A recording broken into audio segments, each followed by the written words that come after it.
All right, maybe it was this parade this week in Iran in which they're flouting missiles talking about death to Israel, destroy Israel, that a lot of the goodwill supposedly generated from that nuclear agreement is yet to be realized. And now you have the defense secretary in Israel meeting with Prime Minister Benjamin Netanyahu saying maybe the time is now to revisit all of this.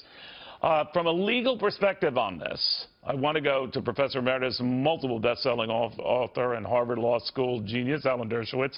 Alan joins us via Skype. Alan, very good to have you. Thank you. All right. I don't even know if this agreement was ever signed by the Iranians, but in the event that it was not, is there an agreement there at all? Well, there is an agreement. We've already given them multiple $billion back, and they have actually stopped developing their nuclear arms program. But this agreement is no better than the agreement that the Clinton administration made with North Korea. And look what happened with North Korea. We made an agreement, they broke it, they now have a nuclear arsenal which limits the options that we have to prevent them from developing a missile system capable of hitting the west coast of the United States with nuclear weapons. And we have to learn from the terrible North Korean mistake not to allow it to be repeated with Iran. Now, I think this is a terrible deal with Iran, but I don't think it should be torn up because we've already given them so much under the deal, and they have slowed down their process. What we have to do have they honored it, though, Alan? Have they honored it? And that would be the impetus for ripping it up, I guess. I think they've honored it because they know that under this deal, they're entitled to develop a nuclear arsenal in about 8 or 9 years.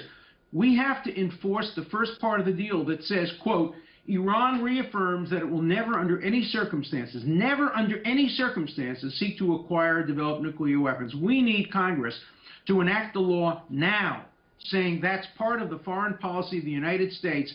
And if Iran ever seeks to develop nuclear weapons, we authorize the president to take whatever military action is necessary to stop that. Tom Friedman proposed that. He's very liberal and supportive of the Obama administration.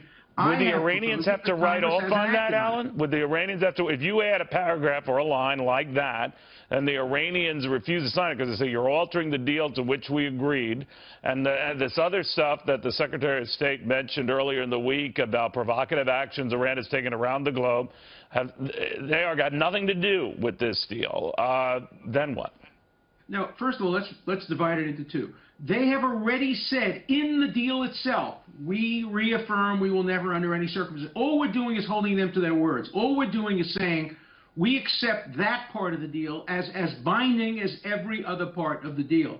The other material about rockets, we made a mistake. We didn't put it in the deal. I think we're stuck with that. But I think Congress ought to now enact a statute saying the part of the deal that says we will never, ever seek to develop nuclear weapons, that's binding on you, and if you ever try to break that, but we never put that in the original deal, right? We never put in the Obama administration never put that in the original deal, so the Iranians would come back, right? It is in the original deal. It's just in the prologue to the deal. We're entitled to interpret the deal that makes the prologue binding. We don't have to put an additional word into the deal or get an additional signature. That's already in the deal.